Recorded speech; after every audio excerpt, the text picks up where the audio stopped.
words. You cannot. Hey, true believers. Welcome to Alfred Hitchcock, The Art of Making Movies. My name is Englentine, and I will be here to take you through the world of Alfred Hitchcock. Now, Alfred Hitchcock directed 52 films and a career that spanned over 50 years. Now, I'm sorry, I forgot the rest of it, but that was part of the spiel I did when I worked at Alfred Hitchcock. We waved to the band that had all the names. Two of his most famous films I remember was Psycho and The Birds. In The Birds, the town of Bodega Bay was attacked by thousands of birds. And before you leave today, you will know what it's like to be a citizen of Bodega Bay. Now, Psycho. What you looking at there? You kind of feel like you're in Bodega Bay or wherever that. I know, right? Was. I looked over at him, and he's decided it's time to make some music. But there you go. Okay, so look, I joined Alfred Hitchcock because I loved Alfred Hitchcock.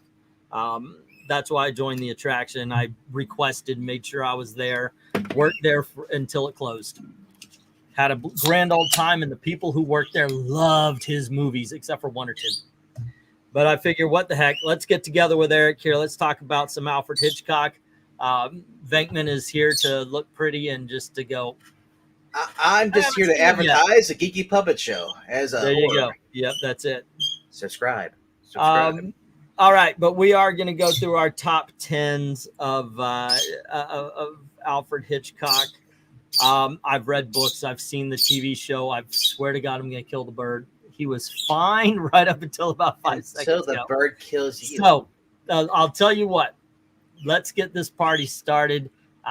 Eric, you want to start here with number 10? Your number 10? Sure. My number 10 is Foreign Correspondent. The Paulo Costa story. I knew it. The Paulo Costa. Yeah. That's how he's billed on our Wednesday show. The Foreign Correspondent? Yeah. Yeah. Thanks to, I said, when you said it's free and it sunk in my head, I went on Tubi yesterday. I told you. And man, it saves me the effort of having to go find the DVD, put it in the player, and it's got commercials, but you can work your way through that. That's right? okay. They're not that invasive. All right. But I hadn't seen that in years, and I'd forgotten how great some of the performances are. Well, for one, no, I don't like that. That's way too much of me. Oh, too big. Outside of playing the saint, George Sanders tended to play the heavy in the movies. Like the dashing rogue or the scoundrel or the outright just criminal. Seeing him as a face and Herbert Marshall as a Nazi was, and there were so many character actors that had great performances. And I thought Joel McCrea Sr. did very well in that, and it was fun. I'd forgotten how good it was. Although I think Tubi, and correct me, you know this better than I do. It seems like they cut some of the umbrella scene out of it right after Van Meer's shot. I haven't seen it on Tubi. I couldn't answer. But doesn't in the umbrella scene, doesn't that last a little while? Yeah, it's been a while. But yeah, after the gunfight, and then the guy so you definitely have a gunfight, and then the guy makes his escape. Yeah, and all you can see is like heads popping up out of a sea of umbrellas. Right. It seemed like I remembered that lasting longer. Maybe it's my imagination, but anyway, terrific movie. Seeing Edmund Gwenn as a bad guy. That's very rare indeed. And you like this, VENKMAN. He goes to push Joel McCrea out of a tall building, and he goes over and goes, ah. Yeah, it's very, very, much and boy, like they that. got the next edition of the paper out fast. This is one of his earliest American films. And this is where, like, when he was in England, he played around with the camera a little bit. He played around with shots. But I thought that this was one of his best filmed movies, even compared to later days. You have the umbrella shot, which once again, I believe it starts with the assassination, and then they're doing that. They're doing a gun. It looks like Tombstone. If you guys ever saw that movie, and they're walking each other, and they're like 6 feet apart, this gunfight is happening at about that same range. And then, of course, the camera pans up. You see that sea of umbrellas. Amazing shot. But also, I got to give props to the plane crash. I mean, granted, if you know, you know, right? And this is definitely rear screen projection, but it was so crisp. And what ends up happening is the plane crashes, and it's rear screen projection of the plane going into the water, but then they released water through the screen, so it looked freaking seamless. It's like, wait, what? I got to admit, when I was younger and before I knew how all the tricks were done, that took me a while.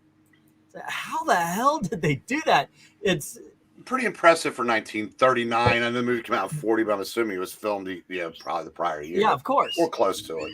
Hello to Ed. Hello to Jim, Trusty, everybody. By all means, if you want to count down along, give us your top 10. We just talked about Eric's, which is forward correspondent. Here's the thing. Eric might have a different list than I do. I'm sure right away, top 10, our number 10s are different. I don't think I can argue anything. You might be able to argue one of mine, but I don't think I'll be able to argue any of yours that they don't belong on a top 10 list. It's Alfred Hitchcock. Unless you're doing like the Manxman or the parodying case, I don't think I'll be able to go, yeah, really, that one? But we're doing our 10 favorite Hitchcock movies, so right. It's your favorite, so yeah, it would be. Yeah, you're right. Not a best, but right. Yeah, okay. My number 10, I actually first saw as a Billy Crystal, Danny DeVito movie. And this is really what started me off as a Hitchcock fan, because I saw Throw Mama from the Train, crisscross. You do your murder, I do mine. And that was the setup. And they keep referencing this movie called Strangers on a Train, so I had to watch it. That wasn't the first Hitchcock film I saw, but it's when I started becoming aware of everything. The acting is amazing in this. I'm going to forget actors' names, and I apologize, but the bad guy in there, Farley Granger. Thank you. He is Farley Granger. I thought he was the tennis player. I'm talking about the other guy. No, I think Farley Granger was the one that I thought he was one that. No, he's not. He's the one that kind of got duped into doing it. Yeah. I'm talking about the other. He was incredible. There is the acting is top notch, and yeah, this guy. If you ever saw Throw Mama from the Train, this is the serious version where this guy comes up. He's really creepy. He says, "Crisscross, I do your murder, you do mine," and so he's going to go murder Farley Granger's wife, and the guy can't believe he's being honest about this, and it is not play for laughs. It's really it really is suspenseful because. Wait, did he really do it? Did he not? This is what's going through Farley Granger's head. In one of the greatest murder scenes ever put on film, you get the guy, he's following the wife that Farley Granger met somebody wants to get away from his wife. So he's following her around a carnival. Finally, he kind of schmoozes her, go out to a field and start strangling her. Her glasses fall off, and we catch everything in the reflection of the glasses. Incredible shot. It was. I mean, I love the director. I love the not just how he moves the camera around, but the shots he chooses. And also, I used to do this at the attraction. We had a carousel, part of a carousel, but somebody could look like they're hanging on, like the fair, like the ride operator did. When you think of some of the stunts, like that guy had to crawl under whatever was spinning. I'm pretty sure it was made of foam something, but the rear screen projection, once again, amazingly done. There are just so many good shots, so much good dialogue. I really did enjoy this film. But there you go. By all means, RDV, put that one on your list as well. I have that one, Patricia Hitchcock, Any Relationship. Trusty gave Robert Walker. Thank you very much. Right. Yeah. I don't have the head for names I used to. What's up? No, just coughing. Clear my throat. I only got top 3 tonight since I can't remember. Sounds like me on Thursdays. Yeah, Let's see. pretty much. My father saw the original. He told me Throw Mama from the Train was inspired a lot of ways from that movie. Yes, absolutely. It is that movie, by the way. Owen. Come and meet my mama. Maybe she'll be somebody you want to kill. It cut in my ear, Owen. So was it a remake and Throw the Mom? Yeah, actually, if you watch Throw Mom from the Train, they show scenes from Strangers on a Train. That's my number 10. Let's move on. Eric, you're number 9. Once again, guys in the comments, ladies and gentlemen, boys and girls. Children of all ages. Yes, something Disney will never say again. Here it is. Suck it. Right. Count along. Give us your 10. Give us your 9. Eric, what is 10, your number 9? 9. Blah blah blah. Oh, sorry. Oh shoot, I forgot to do. I took those pictures, but anyway. Number 9. We might as well leave that up. Okay. Because Strangers on a Train. Now, I'm not going to go into any great detail because you just did. But a couple things. One of the things with Hitchcock is if you look at his body of work, there are several iconic scenes that even if you haven't seen the movie, you've heard of the scene. Yes. Like if you haven't seen North by Northwest, you know about the Mount Rushmore scene. Right. Or the plane scene. Yeah. Oh, and this one, obviously the carousel. Yes. Scene. And if you're old enough, going back to my number 10, the umbrella scene. That's things that are memorable about it. But the other one I was going to say is, I'm going to guess that at some point in Hitchcock's life, he lost a woman to a tennis player. Because tennis players are just scum in Hitchcock movies. Yeah, that's and right. that will come up again. I know what movie you're talking about. And yeah, that's actually one of my movies is inspired by the fact that I know you're going to bring up that movie. So yeah. But yeah, so that's my number 9. Obviously, I railed about it as well. So I won't bother you with that one. My number 9. Whoa, okay. This one I might catch some heat for because this will probably make a lot of people's number 1 list. But my number 9 is Psycho. I won't go into detail just in case it's high up on yours as much as I would. But understand, this is still in the top 10. This is still a great film. I love it. It's just that I don't love it as much as other people or Hitchcock made a lot of good movies, kids. This one of the problems this movie has is the fact that it was really made with a TV budget. They would not back this film. It was based on a book, and it was based on a story of Ed Gein. And the book is a lot rougher than the movie is. You'll get a little bit more of the feel of the book if you watch the TV show. Norman Bates, I think it was called, or Bates Motel. So I really did enjoy this. By the way, not a lot of people know this. Everybody starts going, hey, is Die Hard a Christmas movie? Is Lethal Weapon a Christmas movie? Guess what, kids? Psycho's a Christmas movie. Psycho is a Christmas movie. If you watch when after Marion Crane, after Janet Leigh steals the money and she's leaving town, you'll see her. She actually stops and her boss kind of crosses in front of her and he looks. If you look up at the buildings and then as she's driving away in the rear screen, there's Christmas decorations. Psycho is a Christmas movie. But I enjoyed obviously the story. By the time I got to it, the twist ending had been so spoiled. But I still think it works as a character drama. I still think it works as a thriller. That being said, I don't like the guy at the end with the psychiatrist explaining everything to us. But you tell me just a flat out sit down conversation that Anthony Perkins does not own this film from the moment he steps on. I think that there you go, guys. Just freaking awesome. I mean, I understand it's a Christmas movie. It's it's about giving and taking. There you go. All right. Like giving your life to take a shower. Yeah. There you go. Oh yeah, okay, yeah. Little facts that we had to learn when I was in the. Some of y'all might know this. Chocolate syrup was used for the blood. Did you know that one? Nope. And also, this is the very first movie that had ever shown a toilet flush. The more you know. Didn't need to know that.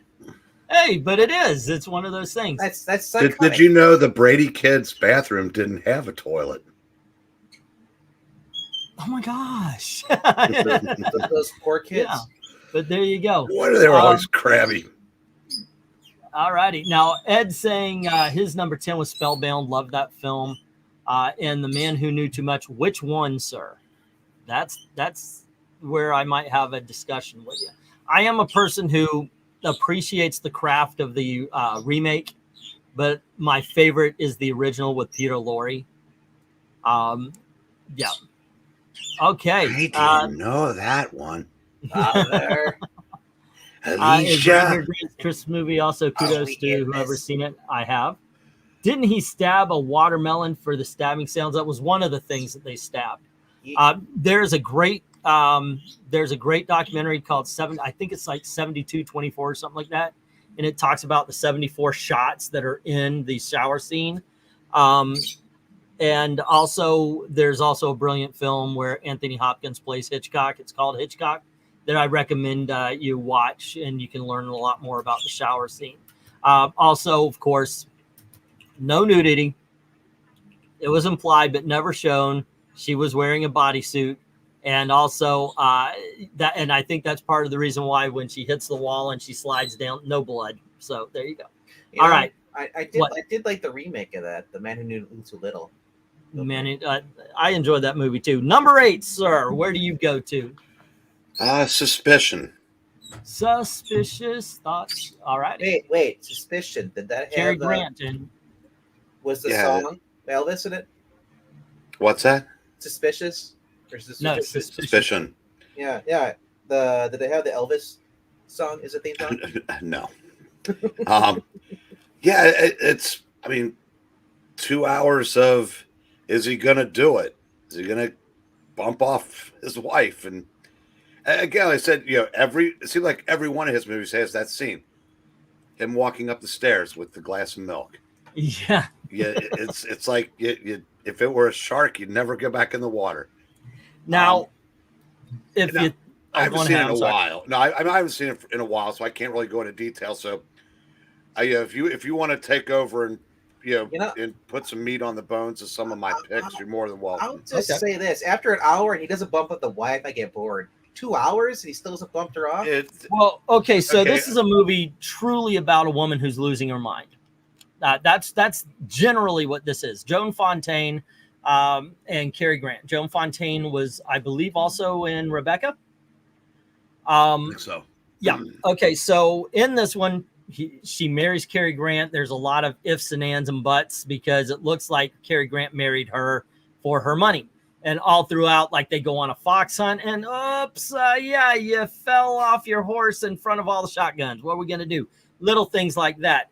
Up to the point where what Eric's talking about, that famous scene, he's carrying a tray with a glass of milk. She's been sick and she thinks he's poisoning her. And she's worried, should she drink the milk? And in order to highlight the fact that he is a danger, they actually had a light bulb in that milk to illuminate it, to make it look more white. That's one of his little tricks and such to kind of fool you, to draw your eye where he wants your eye to go. But all throughout, I love this film. I love Cary Grant in this because he's a comedic actor, by the way. And I know you put some weight to the older actors. Cary Grant's a comedian. And in this one, they needed him for this role. They needed somebody who would be able to be that way. He's got everybody relaxed because he's Cary Grant. But he was able to bring the menace as well. And I think that's actually what made this fine. But the ending kept it off my top 10. She was supposed to go. spoiler alert, he saves her, and it's like, hey, let's go get married. It's like, yeah. Well, I probably attribute that to the Hays Code. Mm-hmm. Yeah, because he would have had to have gotten caught and all the yeah. We're on number 8, and you talked about a Cary Grant film. I guess I get to as well. Let's see if I can pull up the right one here. There we go. To Catch a Thief. This one gets slammed by the Hitchcock community. I don't get it. Well, there goes my interest. I loved this. I love this film. I love the look of it. A lot of it's filmed in Italy, where I believe it's Italy, where it takes place. But a lot of it, when they're in the sets and everything, it's got that great artificial look that I love about these films. The lighting is incredible. His scene where he's being the cat burglar, he's on a roof, and you could tell that everybody running around downstairs, down on the ground is green screen. I actually had a crush, not a crush, but I thought the young girl that falls in love with him, not Grace Kelly, by the way, whom everybody should have a crush on. I thought she was hot as hell, though. It's just a really good he-done-it. It's not a who-done-it, as much as everybody knows it's him. So he's got to lead the cops away from him. And I don't want to spoil too much, because really this show, as much as it's us telling you what our favorite films are, go watch these movies. You will do yourself a huge favor. There you go. Okay, I'll stop talking about this one. What is your what are we on? We're on number 7? Number 7. Yeah. Oh, hold on just a sec. Dial M for Murder is Ed Brewer's. Suspicion is fun, says Trusty Sidekick, because it's obvious every scene is filmed on a soundstage. I love that kind of thing nowadays. I'm tired of everything. Oh, it's so realistic. No, I want the artifice now. Okay, number 7, sir. Shadow of a Doubt. Okay, let me pull up, because if I bring this up, you can. It means it's on my list too somewhere. So by all means, let's hear it. Yeah, I'm okay. I'm a huge Joseph Cotton fan. Okay. And seeing him in that particular role, that there is what they call him, a gentleman killer, or that's on the loose and no one knows who he is. And then Teresa writes, what's his name? The kindly uncle, or so she thinks. It's Uncle Charlie, and Uncle Charlie, yeah, and she's named after him. And that's right, and which is weird because they were a couple in a later movie. But that's neither here nor there for the context of this. And and slowly people start putting the pieces together that Uncle Charlie isn't quite what he appears to be. And it's another Hitchcock movie that a train plays a prominent part in. Let's just say, of all the ways for people to go in Hitchcock movies, I don't envy Uncle Charlie's one bit. Hey, it was instant. Well, yeah, he didn't suffer. Can we find him? Yeah, there's a little over there, a little over there. I think some's been dragged for about 17 miles. Yeah, that he went horribly. For those of you who don't know, he gets hit by a train. Yeah, but and the train was filled with strangers. A lot of them, yes. Yeah. Now, yeah, Ed's, nice movie. Ed's agreeing with you. Ed is agreeing with you, and he says his number 7 is Shadow of a Doubt as well. 81 years old now. Rumor has it that guy was going to go work at Marvel. That's why he got hit by a train. Oh, that's cold. Now, we'll talk a little bit more about that. Let me see if I can find my... Now, this one's controversial for a couple of reasons. A lot of Hitchcock fans find this to be mid. I love this film. One of the reasons is because of the actress. She is a pain in the ass, or what she was a pain in the ass to work with. Her name's Tallulah Bankhead, and this film is called Lifeboat. Oh, good pull, as you like to say. The reason why I picked this is because yesterday you told me one of your favorite Alfred Hitchcock films, which I assume we're going to talk about later, is Rope. And that I love that film. and it's a play. You can do it on stage. Lifeboat's exactly the same way. It's a one set movie. It takes place on a big ass life raft, which, by the way, Tallulah wasn't fond of underwear, so anytime she had to climb into the tank to get in, everybody's like, "Oh, there." Tallulah, we need to talk about the beaver. I love this. So because it's a one set movie, this is all about the dialogue. There's action in it, surprisingly enough. There's a lot of suspense in it as they're trying to survive. And that, to me, is just part of what makes Alfred Hitchcock a great director. He makes you worried about these characters. What's going to happen next? All the while, they can't move more than 3 feet this way or that way. And like, there's a scene where they're trying to catch a fish, and Alfred Hitchcock plays it well with the knot. Is it loosening? Is it going to stay on? Are they going to get food? You know, that kind of stuff. And of course, the only person who knows how to navigate that raft is a Nazi. So here, all these people who are not Nazis now have to put their trust into the enemy. Incredible movie. One of his lesser known films, but absolutely worth your time on this. Well, it's John Steinbeck, who wrote a lot of good stuff. The Grapes of Wrath and of Mice and Men, for example. Yeah. I've seen that once.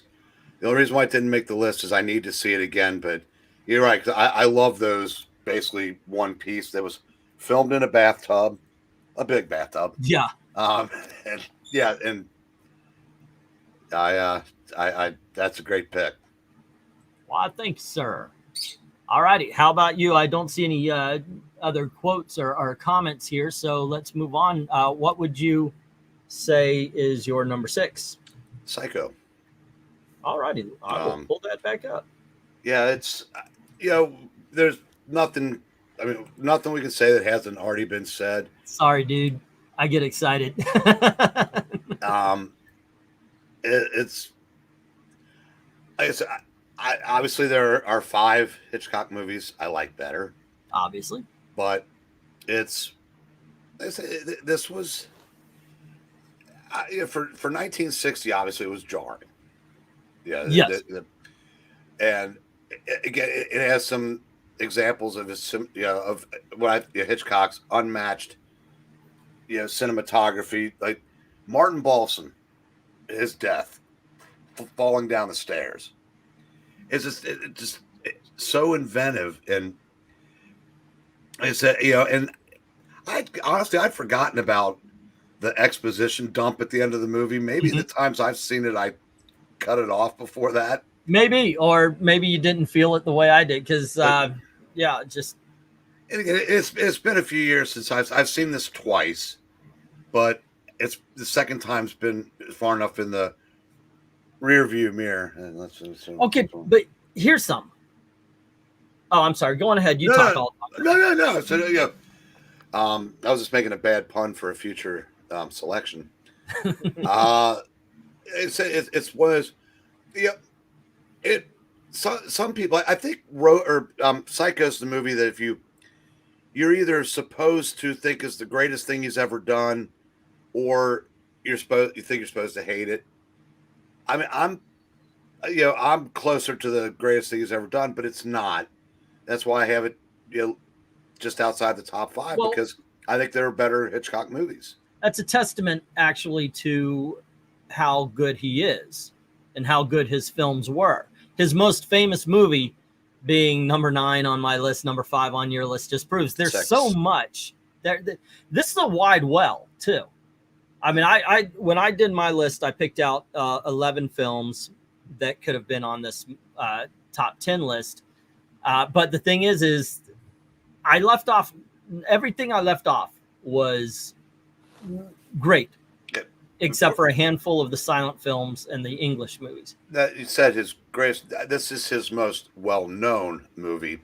Yeah, I think Vertigo or Rear Window is acknowledged as his greatest. Did I say greatest? I meant most famous. Because it's another way to put it. Psycho is the movie that every normie's at least heard of and knows about. Right. Okay, so yeah, I was going to say something. First of all, Martin Baum, it was a wide lens, and he's sitting on a chair much like this with a rear screen projection, and as they're holding on him, so it's always the same. At the same time, they're bringing the background forward, and that's how they do his death scene, by the way. It's there you go. But one of the testaments as to why Psycho is a great film is that it switches loyalties, and you, being the viewer, switches your loyalty. You are following Marion Crane. She's the hero of the movie. You want her to get to wherever she's going, to the point where when she stops in a small town and there's a cop like that, you know, you want her to get away from the cop.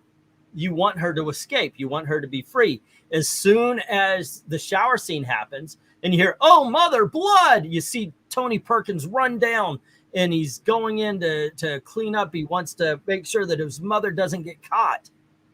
So now he's a good kid. You know this. He loves his mother. He cares for his mother, to the point where he starts to hide her body, and he has her in her car, and he pushes it into the lake. And for just a moment, the car stops, and he looks around because he's, what, is anybody going to find this? And you feel it. You're like, holy shit, is the car going to go into the water and hide the dead body of the victim? You know, brilliance. I can imagine when that movie first came out, what a shock it was, because before everybody, I mean, now everybody knows the shower scene. Right. But to see the top billed woman in the movie, actually, she's not on the one sheet there. Yep. But I mean, you think Janet Leigh is the star of the movie, and she gets killed with, what is it, almost a little bit less than halfway through? Yep. And that must have been a shock to audience. That's why Alfred Hitchcock made it mandatory. If you were going to show this film in your theaters, you could not let anyone in after the movie started. So if you wanted to see the movie and it started at 7 o'clock, you get your ass there at 6:55, or you're not getting in. So because he didn't want any of the and then he actually in the trailers was like, please don't spoil this for everybody else. So yeah, he did his business well, sir. My number six is Alfred Hitchcock's first American movie. He was a big director in England. He did some great films: The Lady Vanishes, 39 Steps, The Man Who Knew Too Much. I Like Jamaica Inn. And Young and Innocent is probably the very first template of the wrongfully accused.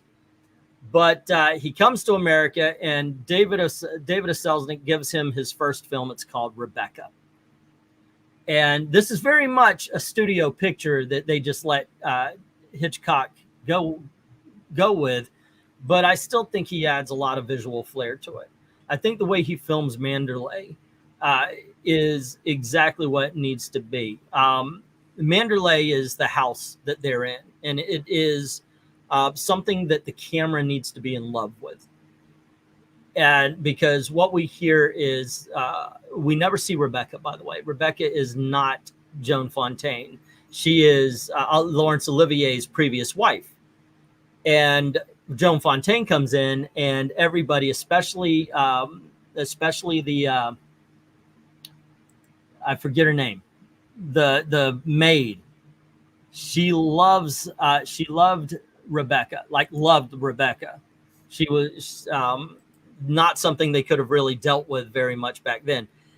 And she constantly brings it up and just saying, you're never going to be her. You're never going to be like her. But the storyline of her makes it that they're also in love with this house, and the way he films it is just amazing. Once again, you do get a little bit of a rushed ending. It's like they wanted to tell the story that led up to it, to the point where I think the climax of the film is a little bit rushed, but that's just a nit to pick. This is a great freaking film.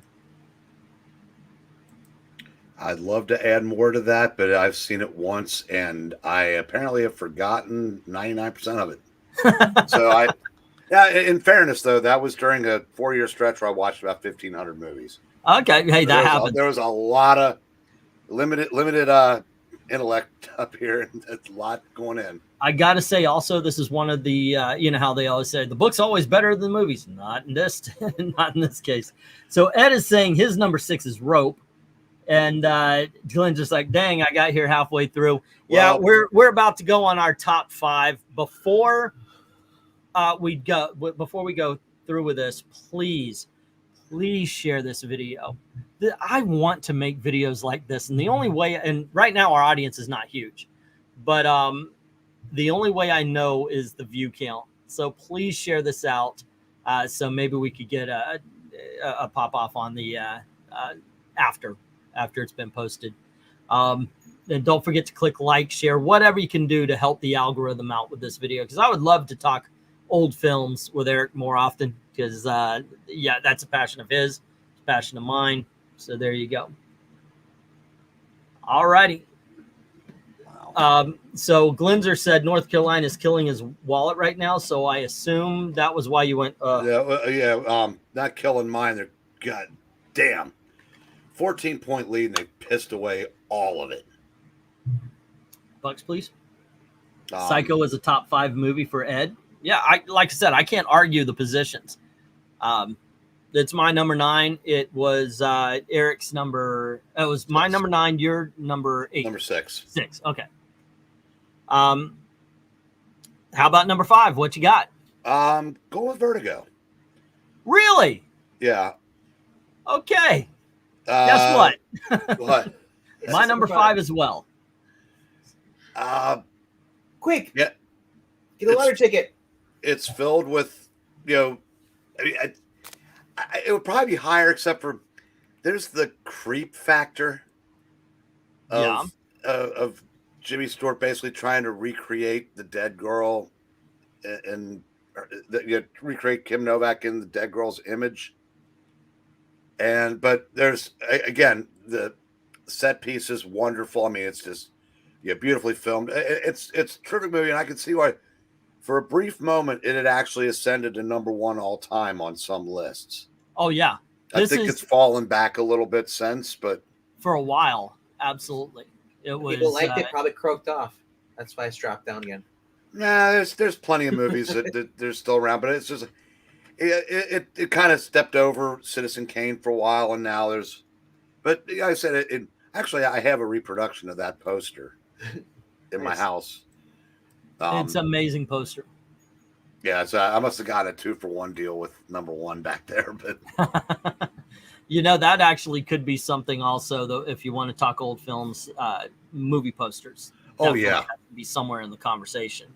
Drew Struzan alone, we could do a video on. But I'm going to let you. Goonies. I'm going to let you take over because, like I said, it's way more. You can go way more inside the numbers than I can on this. Okay. Yeah, actually, I don't. I was thinking, wow, this might be the one movie that I don't have 110,000 facts on. I could tell you how they do. Basically, this. What do I want to talk about here? Let me gather my thoughts. What can I say as far as behind the scenes? What can I say? Okay, you mentioned flat out that the creepiness of Jimmy Stewart's character. For those of you who don't know, Jimmy Stewart is hired to follow a woman, and he does, and he falls in love with her. At times, he notices this woman is saying she's possessed by a spirit in a painting. She wears her hair the same, and as he's following her around, he falls in love with her. And at a certain point, they go up to a bell tower. Now, Jimmy Stewart had a problem where he had fallen, and now he's got a fear of heights. And this is, if you've ever watched the movie Jaws, when the little Kittner boy gets eaten, you see Sheriff Brody sitting there, and at the same time he moves forward while the background moves back. This was originated here, and it was supposed to bring you the sense of vertigo.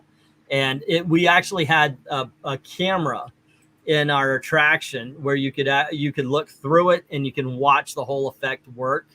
Because what it was done was at the same time you had the camera moving towards the bottom. They actually moved the bottom down so that the scene moves this way as the camera's moving forward at the central character. That's how it's done. Did you also know this was the first movie to use computer graphics?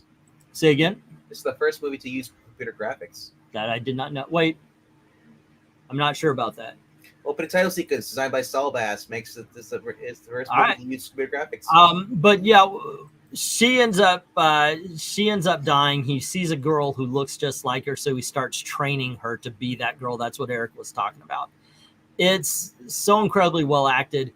I think as much as I like, I think, what's her name from Dallas? Barbara Bel Geddes. Barbara Bel Geddes. I liked her performance a lot more in this one because I think that, she was a lot more sympathetic. There was no games there. So, yeah, I don't know. Great film. Great film. That's why it's in number 5. Number 5 is for Brewer's Psycho. Kim Novak, my vote for hottest of the Hitchcock blondes. Hard to argue. Yeah. Number 10 for Jim Sorensen was The Wrong Man. Excellent film with Henry Fonda. Henry Fonda. Dial M for Murder was number 9. Number 8 is Notorious, which was about to be talked about. Number 7, Vertigo. Number 6, Lifeboat. Hey, 2 people with it on there. And number 5, Blackmail, which, by the way, is a really good movie. I believe that was his first talkie film. It wasn't supposed to be. Like, if you watch it, every scene is done as a silent film, but then they went and they added dialogue to it. So it wasn't supposed to be a talking picture, but then everything exploded. And this is actually, get this woman's being blackmailed by a rapist. This man took advantage of her, but she no longer has her virtue. Therefore, she's being blackmailed. At least that's what I remember. Anyway, let's move on. Eric, you're number 4. Rope. All righty, let's talk about this one. As we've discussed, I'm sure it was a play somewhere. I mean, this whole movie takes place basically in an apartment where two very arrogant college kids bump off one of their classmates, put him in a trunk, and then invite their professor over for dinner. On which they serve the food off of the same trunk. Now just, set aside the point that he would probably start to stink by the 3rd or 4th course, but that's neither here nor there. It doesn't fit the plot, but it's in just the way they try to bait him because they're so secure in their intellectual superiority, and just watching it slowly unravel, and the one gets more nervous as the movie goes on. And it's just a wonderful. I like movies like this that proving that good dialogue and a well-crafted story, you don't need any action. I mean, there really isn't any in this, and there doesn't need to be. And when we get one more pick in, we'll find out that that's kind of a trend with Hitchcock movies I like, and that's, like I said, Lifeboat would be right outside my top 10, and probably after another view, it might even knock something out. But I just loved it. It's it's weird to see, like, when I first watched it, it seemed like no one knew what it was. Mm-hmm. It's almost like a forgotten movie. My 25-year-old nephew loves that one. Yeah, that's another one that has gained more respect over time. Yes, I agree. So some crazy trivia about this movie. Apparently, because they filmed this, film time was so long, so they tried the best to avoid mistakes. Apparently, at one point in the movie, a camera dolly ran over and broke a cameraman's foot, but they had to keep filming, so they gagged him and dragged him off so he wouldn't make noise. Another time, a woman puts her glass down but misses the table, and the stagehand caught the glass before it hit the ground. Yep. That, by the way, that's awesome. I like that. Thank you very much for keeping up on facts and such. Yep. I think that's crazy. It's like, of course, the number one fact everybody knows is this is one of those movies, one of the original film. I don't know if it's the first, but Hitchcock wanted to make it seem like it was one cut. So they used to have like 8-minute and sometimes 15-minute reels in which they would film. So yes, they wanted to have it in one take. And then you'll see him, like, he'll focus on somebody's jacket, and then he'll kind of do this, and of course the cut is at the jacket, and then he'll move on to make it seem like it's one shot. The guy's foot's broken. You like quick grab him from the screen. Yeah, welcome movie making in the 50s. So these guys, they're arrogant, but they believe that they believe their teacher, played by Jimmy Stewart, because he says that murder should be only a crime for the lesser people. The better people, they get to murder people. Why not? The quote, I believe, here you go. Personally, I think a chicken is a good reason for murder. Is a blonde, a mattress full of bills, or any of the customary unimaginative reasons. Well, now you don't really approve of murder, Janet says to him. You may, he says, if I may, and she says, you may, and I do. Think of the problems it would solve: unemployment, poverty, standing in line for theater tickets. And this was, that is the kind of thing that Jimmy Stewart was projecting to these two kids who saw themselves as above one of their college chums. And that's why he was picked as the victim. So really good movie. Really good movie. So apparently there was a goof in this. You know, when Philip and Brandon put David in the chest, the rope is clearly around David's neck. But then a few minutes later, Philip has a rope hanging very far outside the box. I wonder if you ever noticed that. Which one? Whoopsies. They said that when they put the guy in when the guy they killed, they put the rope around his neck in the box. A few minutes later, one of the guys picks a rope off a hook on the wall, the same rope. Yeah, actually, there is a scene where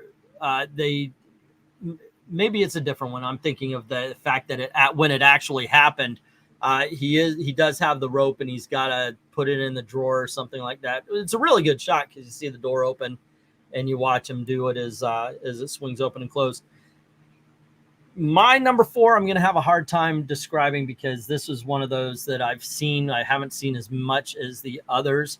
It stars Cary Grant. What's her name from Casablanca? And Claude Rains. Ingrid Bergman. Thank you. It's called Notorious. It's right there on the poster. I could have just popped that up. Yeah, that's actually Notorious. Let's bring in some Duran Duran. Okay, so here it is. Cary Grant plays a Fed, and they find out that Ingrid Bergman used to be attached to Claude Rains, who they suspect to be a Nazi spy. Oh, I've seen this one. So they go in and, some of you may recognize it as Mission Impossible 2.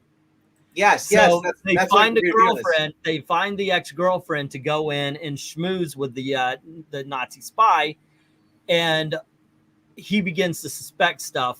And now they have to get her out before she's killed. But still, she has to find something about these uranium deposits and so forth and so on. Great scene, by the way, where they find out about it is Cary Grant is trying to get to her, and he gets caught up in their wine cellar, and he finds out that the wine bottles are filled with uranium. You talk about the suspense level. You talk about what Alfred Hitchcock does best. Alfred Hitchcock used to tell a story about the best way for suspense. You have two men talking. A bomb goes off and everybody's like, what? Wait, what? The moment's there, the moment's over. But as they sit down, you show the bomb under the table.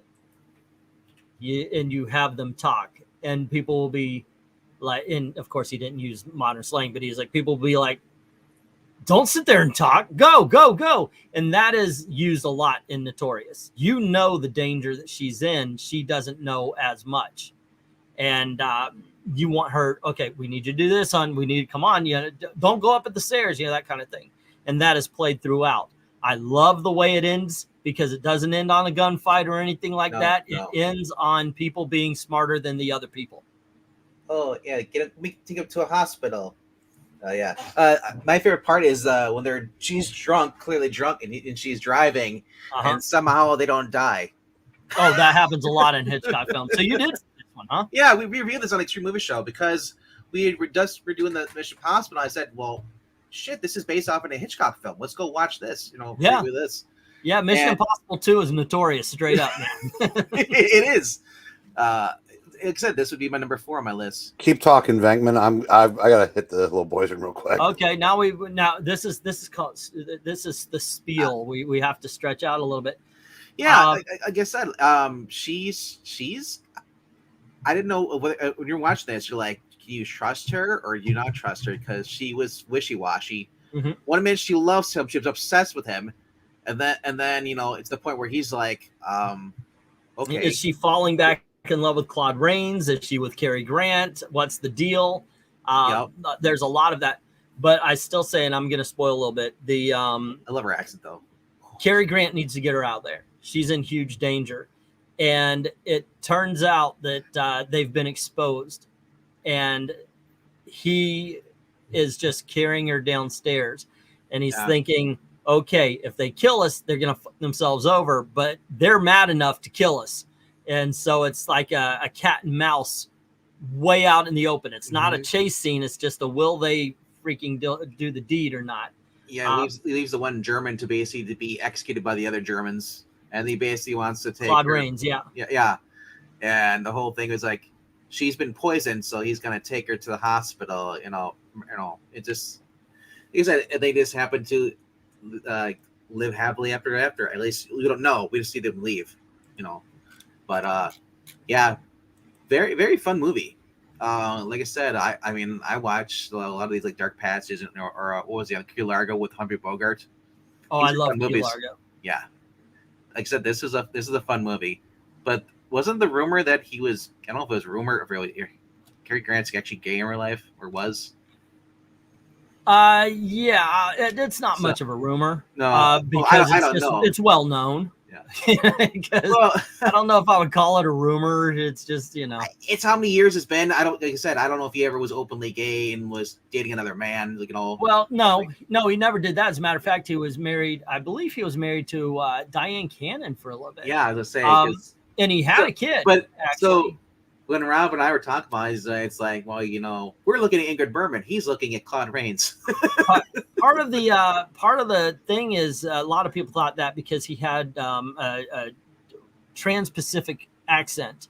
Yeah. It's not exactly English, but hey, well, goodness gracious, the do that kind of thing. Just remember what when they interviewed his third wife, I think the one that was real like the June Cleaver wife, and she says, "I've heard the rumors, but it was hard to believe them while he was fucking my brains out." And it was like, this is Cleaver going, "Excuse me, I speak jive," but I don't know how those get started. And it probably, if you go back, what was it? His parents or his mother dressed him like a girl for how many years? As in his childhood. So I mean, and even so, who cares? He's a great actor, made a lot of great movies. Exactly, I mean, do I like pillow talk any less knowing that Rock Hudson would rather have been with Tony Randall? No. Yeah. Craig Grant to me is like the Roger Moore. Well, one of the biggest horn dogs on TV in the last 20 years was played by a gay man, and that's in How I Met Your Mother. Yeah. All right, still a fun movie though. And then check out the sequel by John Woo. Yeah. All righty. Let me get some of the comments here. Spirograph. Let's see. We got Ed Brewer saying number 4, Vertigo, my first Hitchcock movie, and I was hooked. And Jim is bringing up Marnie. Now that's a controversial one. That's one that ends up on a lot of worst lists. I don't think it deserves it. I just think it's a little bit lost. It would be in the middle somewhere for me, I think. Film you love scenes like murder scenes, and film your murder scenes like love scenes. Okay. 3, Notorious. I only like 2 other movies better than this, says Ed Brewer. And ABD, I haven't heard anyone else say them either. Okay, cool. I was to say, I just came home from a shocking revelation. My Vietnam vet grandpa watches Big Bang Theory. Oh, sorry to hear that. Yeah.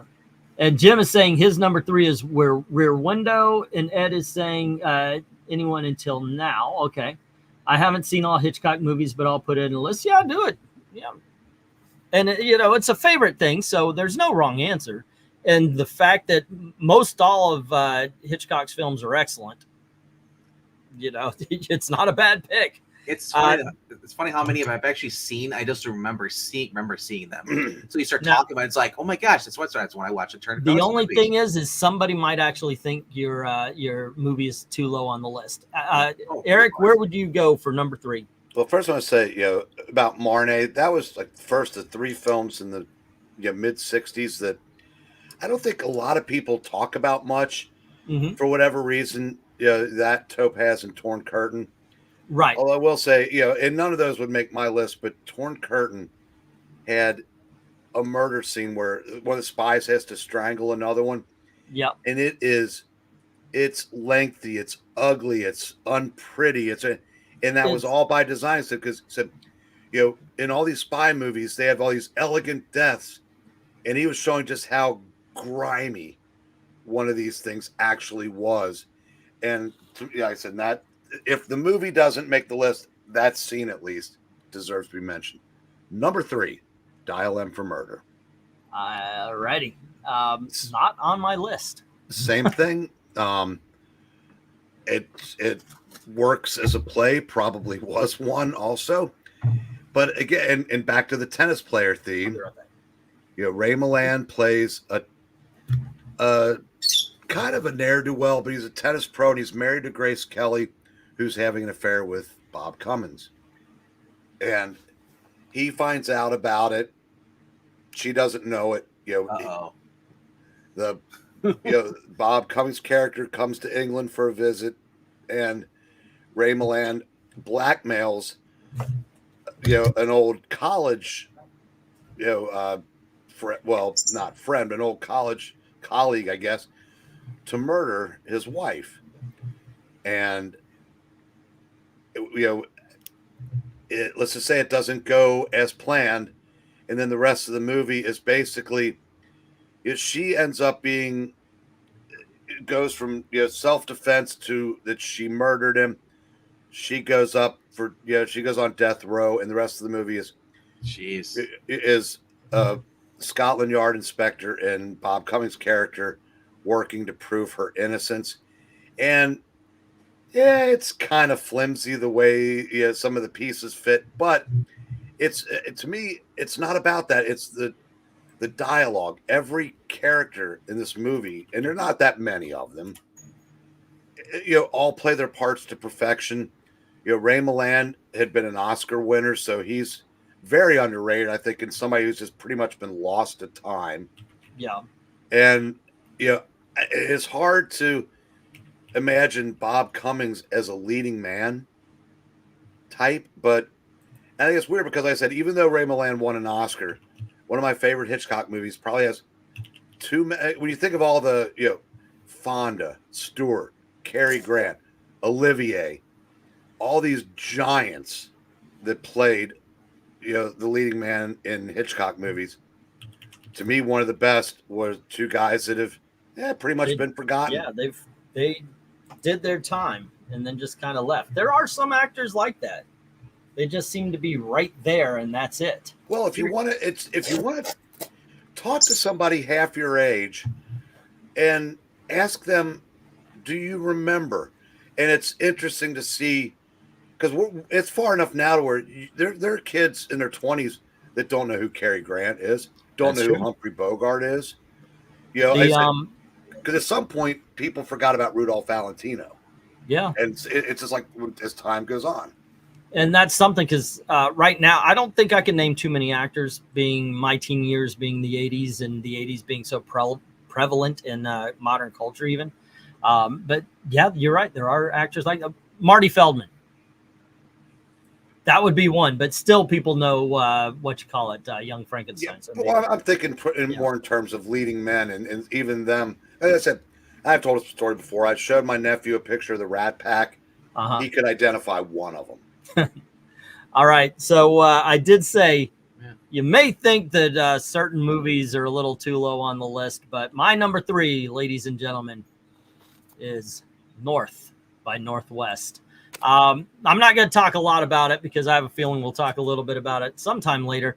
This is kind of like a template for a modern action film. Definitely like a spy film, like the Mission Impossible, so forth. It steers into Alfred Hitchcock's Wrongfully Accused. In this case, guy's in a hotel and the dude he's talking to ends up with a knife in his back.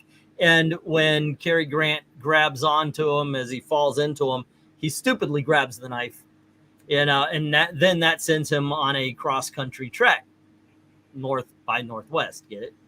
Yeah. But it really does work as an action film. It works as a comedy. It works as the drama. It's got Martin Landau in it as one of the bad guys as well, so that's always good. Eve Marie Saint, she is a good-looking woman. You can't take that away. And it's more than just it is more than just the scene on Mount Rushmore or the airplane scene. It's just excellent dialogue all the way through. But you can't also take away the power of the scene. Just in a big old open crop, and here comes an airplane. And you got to remember, all that was done in reality. There was no model or anything like that. They actually had a plane low fly the stuntman. But I'll tell you what I found impressive, and I can only assume it was done backwards, is when he's standing in the road and the semi rolls over him. I can only assume that they filmed him, the semi backing up and him standing up and then replaying it. It is just to perfection. This is a situation where North by Northwest is so freaking good. It's only a testament to how good the next 2 movies on my list are. So there you go. That's my number 3. Let's see what we get from everybody else. Ed says Notorious. Rear Window from Jim. Let's see. Oh yeah, Rear Window, wasn't that another remake? No, Rear Window was remade in the 2000s with Christopher Reeve, and then in 2010s with Shia LaBeouf called Eagle Eye. No, it was something about a domestic something or other. Let's see. I liked Alfred Hitchcock Presents. I'd stay up and late and watch it, and it's on Tubi. It's on Disturbia. Disturbia. That's it. Yeah. It really was Perfect Murder. By the way, Dial M for Murder. I like it. It's one of those things where one thing really bothers me about it. In the scene where she's supposed to be strangled, she grabs a hold of some scissors and she stabs it into his back, and he literally does this. And that's his death. It is literally like that. Ugh. And there's no lead, there's nothing. It looks stupid to me. And anytime I watch it, I can't get past that. All right. And I'll read off your list in just a little bit. Austin, let's go with your number 2, sir. Well, you've got a 3. Yeah, I have a 3. My 3 is The Birds. Alrighty, that was my number 11.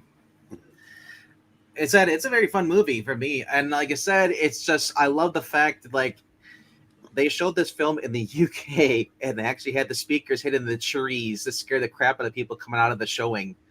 Like Hitchcock is a disturbing man. He's a sick individual, but basically she goes this social life. She just goes to hang out with this, pursue this guy, would be boyfriend, in this small California town, and all of a sudden the birds just start taking people one by one for no reason whatsoever, really. And the only birds that aren't affected are the 2 little lovebirds that she has. That is So, true. so when I think of it, it's Angleton is Right. The those were bought before the attacks. The first attack was when she's on a boat and she's going Yep. towards the guy I used to know his name of. Thinking blonde again, but I'm probably wrong about that. Rod But Taylor. Rod Taylor. There you go. Thank you. Yeah. One thing, Alfred Hitchcock got in trouble for this one because he didn't tell her what was going to happen. She walks into the room and she's got stuff sewn, so she knows a bird's going to fly on her, and they're going to make it look like the birds are attacking. She's got pockets filled with bird seed and everything. What she didn't realize was they weren't letting her out until the scene's over. And at one point in time had attached birds to her outfit to make it look like the birds were attacking her. And after a while, the birds were freaking attacking her. I mean, they're animals. They're going to get frustrated. And the bird that loves me over here attacks me sometimes. Yeah, very actually kind of grotesque movie. The neighbor has his eyes packed out. Yeah, the neighbor has the eyes packed out. Apparently in Australia, they got rid of that scene because it was too violent. Birds actually chase school children at one point. They kill the teacher. At the birthday party, the kids, gets attacked. It's like it said, and I kept thinking, it's like, man, like they don't really explain. All they know is that they slowly get in the car after she gets the scene I always remember the most is her where she's in the telephone booth, little thing. Oh yeah, that was amazing. That was one of those movies where I had the hardest time realizing how they made it. Yeah. Until I got older and started realizing the secrets and such. But, all right, my number 2. Oh no, wait, Eric, you're number 2. Well, you could have gone. My number 2 is Rear Window. Again, this is third movie in a row that basically has one set, and it basically all takes place in an apartment complex. Yeah, I was about to say that, but the set was huge. Well, yeah, but still, James Stewart plays a character named Jeff who is laid up with a broken leg, so he basically has nothing to do. But he's a photographer, so he uses his telephoto lenses and his binoculars to basically spy on his neighbors. And he believes that his neighbor, played by Raymond Burr, has murdered his wife. So basically the whole movie is basically him trying to prove it. And his girlfriend's played by Grace Kelly because, in La La Land, the guy looks like James Stewart can get a girl like Grace Kelly. Hottest of the Hitchcock blondes. Yes. I was going to say again, Grace Kelly or Kim Novak. I mean, Kim Novak is beautiful in a cool, not cool as in Fonzie, like a cool, I hear ya. You never, Grace Kelly, rarely ever see her smile. Grace Kelly to me is like a Lauren Bacall, hot. Grace Kelly's, I mean, she's just like stupid hot, but it's just a great dialogue-driven movie. Thelma Ritter, who makes everything she's in better. I was gonna say she stole the whole entire movie. If you've ever seen, whether it's this or The Misfits or any other movies, I can't remember off the top of my head. Miracle on 34th Street. Imagine Macy's sending us to another store. Yeah, she's a very underrated character actress, and again, it builds to a climax, and it's just, it's number 1 on a lot of people's lists. It's top 10 all time on a lot of people's lists. It's just a masterstroke. Right. Absolutely. But don't forget about Miss Torso. You can never forget her. We'll talk about her in just a bit. Okay. Venkman, go on ahead. What's your number 2? This is my number 2. I think Eric and I have they're 2 and 1s. It's the exact same. Okay. Do you have anything to add to it that isn't off of IMDb trivia? I know. Actually, I bought this at Best Buy, so I actually do own it. Oh, okay. I bought it. I was like, oh, it's James Stewart. Did not know. I had no idea it was even Alfred Hitchcock movie. Raymond Burr, who actually is that's Perry Mason, right? Yeah. Yeah. There's it's like the whole casting here is just amazing. And like I said, he's spying on his neighbors. He's got the lonely neighbor who's like just going on dates after dates. You know, you see she gets a little joy. She's tragic. I love that. I love her. Yeah. And then of course you see Miss Torso on the cover right there with the window where she's dancing and stuff. Yeah. He's got to make sure because when he's looking at binoculars, Grace Kelly catches like, "What you looking over there? Nothing."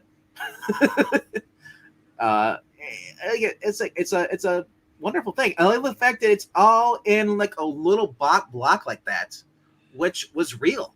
Like to me, it's like living in a little small town here, like go to New York. They're all packed like little buildings like that. I have a feeling we're going to talk about this one a little bit more. Yeah. Are we going to mention that one of the neighbors was Sam Drucker from Petticoat Junction? No, I the older neighbor across the street. Yeah.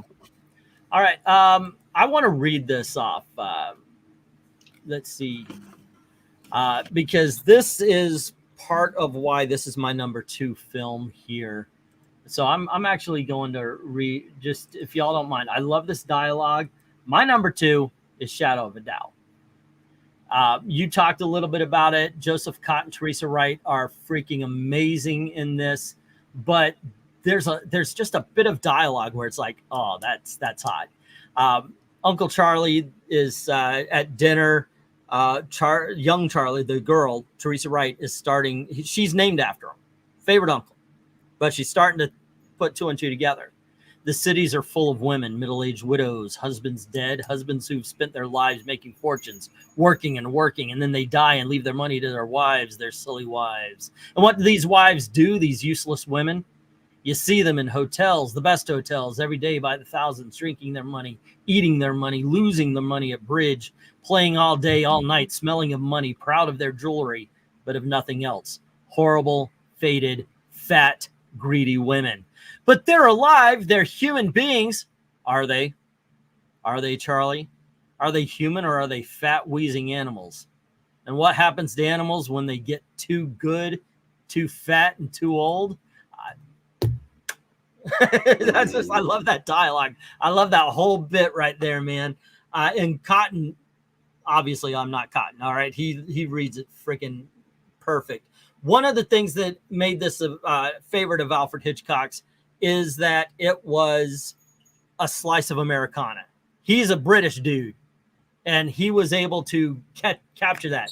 It is as close to a Frank Capra film that Alfred Hitchcock got, and he shat all over Frank Capra's world by putting a freaking murderer into it, and he made him look exactly like every hero from any Frank Capra movie. And I think that's the part of the power of this film. There's no real did he or don't. This is not a whodunit. Right away, as soon as Charlie thinks about it, you know he did it, to the point where, and then they don't waste time. Charlie's stuck in a car with in the garage with a car with an engine on. She's getting monoxide poisoning. So you know right away. And from there, it's just, will he get away with it or will she capture him? And once again, one of the worst deaths. But abso-freaking-lutely, this is an incredible film. Not just for the look of it. You know, you had a lot of camera movement, a lot of crane shots and such as they would walk down the streets and such, because he wanted to capture the town. He wanted you to feel safe until it was time for you not to feel safe. And freaking incredible film. Highly recommend. Could not recommend this movie more, except for how much I could recommend my number 1. Let's see. Jim Sorensen is saying To Catch a Thief is his second. My mom is scared of the birds. My friend's wife hates that movie because she was attacked by a bird.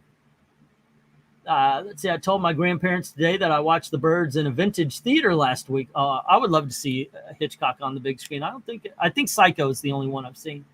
Austin says, let's see, number 10, The Lodger. Number 9 is Rear Window. 8, Psycho. 7, Notorious. 6, Shadow of a Doubt. 5, The Birds. 4, North by Northwest. 3, To Catch a Thief. And 2 is, I'm sorry, 2 is To Catch a Thief. And number 1 is Rebecca. How about you, Eric? What is your number 1 Alfred Hitchcock movie of all time? All-star comp. No, all right. Yeah. I couple things. This movie is turning 65 this year, and I still think it has the greatest cinematography of any movie I've ever seen. I can't argue that. Whether it's like there are no wasted shots. And the two that obviously come to mind is the crop dusting scene and the Mount Rushmore scene. Now it kind of gets spoiled a little bit when you see the making of, and you see how that was a set. They're not actually crawling around Mount Rushmore, but damn, you sure feel like they are. Yep. When you watch the movie. It's the whole setup for it. This guy, every man, well, as much of an everyman as Cary Grant can play, is, I guess, mistaken for a spy. So he's and nobody, but the people that capture him don't believe he's Roger Thornhill. They're convinced he's George Kaplan, who ends up being made up by Mr. Waverly from Man from Uncle, who's also great in this. James Mason. I wish Trusty were here so he could lay some James Mason on us. And Martin Landau, who revealed later that he played him gay. It's because his character's in love with James Mason. Well, there is a lot of that in Alfred Hitchcock films. In Rope, those two guys were gay, but it was coded rather than stated because But if you watch that movie, you probably think they're gay in the same way the Greeks were so convinced that men were so superior to women that they were just like breeding stock for them, and their homosexuality was rampant in ancient Greece because they felt they were that only a man could love. You could say it was a platonic kind of love, but between two men, but still, anyway. But it's just, I love every minute of this movie. I just I love the scene in the train station where he's trying to get away from the guys, and the scene in the the train station bathroom where he's shaving with that tiny blade. So his face is obscured. It's just wonderful. I've probably seen this 4 or 5 times. I did get to see this on a big screen, which was wonderful. I would love that. But I said it's my all-time favorite movie, so obviously it's going to be my number one hit. Venk, do you have anything to add to it? All righty. I'll move on then. Because you guys talked about it before. I'll talk about my number one movie. And my bad. I didn't realize I was muted. Go on ahead. Talk about it. I was just gonna say that the whole the scene with the plane, as far as that, to me that stands out more than any other older film that I've watched back in the day. It's just that thing, the intensity. Like there, literally looks like there was no stunt double. It was just him. It didn't look like a green screen. Behind him when they're driving the cars. And he loved rear screen. It was rear screen projection. Yeah. And just the fact takes place in Wisconsin. Heck yeah, bro. Well, there you go. Yeah. What else do you need? My number one is Rear Window. And yes, you're right. It's on a lot of people's number one. This is built on a huge set. It was, but what can I say about this film? Okay. I enjoy this almost more for the stories that you watch along with Jimmy Stewart than the main story itself. You do have Miss Lonely Hearts. You do have The Body. You do have the older couple. All of this. And it's really interesting to watch all of their stories as well as the main story. I like the little bits that he doesn't spoon feed you in this. He really wants you to wonder, okay, is this real? Did he actually kill his wife? There are scenes that give you clues. There's a murder in the middle of the movie of a small dog. It's like, who the hell would kill a dog? As a matter of fact, that's part of the dialogue, is who would kill this dog and such. And you come to find out it's because he was digging in the garden. we can't have anybody finding the misses. So, yeah, it's and the way it was directed, the way every story had to play out, because this was one big apartment complex set. And if you're getting the camera, it was all done by Jimmy Stewart's viewpoint. So binoculars. I've never looked. See if yeah, binoculars. well, part of the thing about Alfred Hitchcock is he liked to be near the camera. He never looked through the camera because to him the movie was already filmed. But he liked to see where the camera was pointing, make sure it was capturing everything the way he wanted. He used to storyboard, so everything was already done. To him, the actual filming was the boring part. He was in with Jimmy Stewart. Everybody was wearing earpieces and such, and they would get direction from him there. Thelma Ritter, amazing. Grace Kelly, look, she's awesome. One of my favorite parts of this film comes right at the beginning, and this really got me understanding visual filmmaking, because you didn't need any dialogue. Alfred Hitchcock goes around the room. Well, the introduction to Jimmy Stewart starts with his room, and you see pictures of him with his camera. He's in Africa, and then it shows a car race, and it's going around. It shows Grace Kelly. It shows them together. You know they're together. Then it shows the car race, and then it shows a crash, and then it pans, and you see a broken leg, and it pans up, and there's Jimmy Stewart. So, and I'm leaving stuff out, but the thing is, you get his entire life in the first 5 minutes, not a lick of dialogue, and you understand everything about him. It's brilliant. It's absolute cinematic brilliance, in my opinion. No arguments here. And that's the thing about this. Like, yeah, what are you going to argue? My only complaint was they killed the dog. They No, needed but to. What, the dog, John Wick? I know. Right. No. But the dog in the basket, and I'm like, just go walk down. Literally. They had he had to. He was about to dig up the wife. I know. Can't have that happen. As a matter of fact, I do believe there was a plot point where you see the flowers are raised. Yeah. Thelma Ritter has a wonderful freaking quote. Hold on, just say. I'm looking for it. See if I can. He worked for Jimmy Stewart, his character working for the National Geographic. You know, likes to travel, and she's like, your dress is like. He did everything he can to push her away, and she's like, I don't give a shit about money. You know. And like, where can I find a woman like Grace Kelly? Morocco. I was gonna say Buried. Buried. Yeah, she's dead. And She's loving. dead, Jim. God, that's 42 years. God, jeez, where's the time gone? I know, right? She Kim Novak's still alive, 91. Every man's ready to get married when the right girl comes along.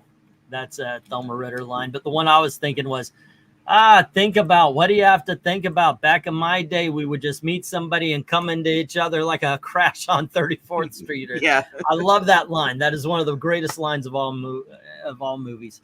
Venkman, Kim Novak isn't the oldest Hitchcock blonde still alive. Who is? Eva Marie Saint. Wow. 98. Guys, I have to go get my wife, but thank you very much for hanging out. I love movies. Suggestion. Meet back here next Monday and do our top 10 period. Top 10 period? Top 10 all-time favorite movies. Okay. Oh, top 10 period. Gotcha. All right. Yeah, that sounds good. Please share this out. Let the algorithm pick this one up. I would love to talk more movies about that. If this channel changes into I love movies, I'd be okay with it, because I could speak on that, and I never get tired of talking about old movies. Yeah. Now, Wait, old to me might be different than old to you. A lot of the movies I grew up on are now hitting 40 years old. You know, if this becomes I love movie, you're gonna have a lot of bad movie beatdowns. I know, Okay, right? Dalton. I'm too close to the other side to watch bad movies intentionally at this point. Yeah, at this point, I would have to talk about the ones I've already seen.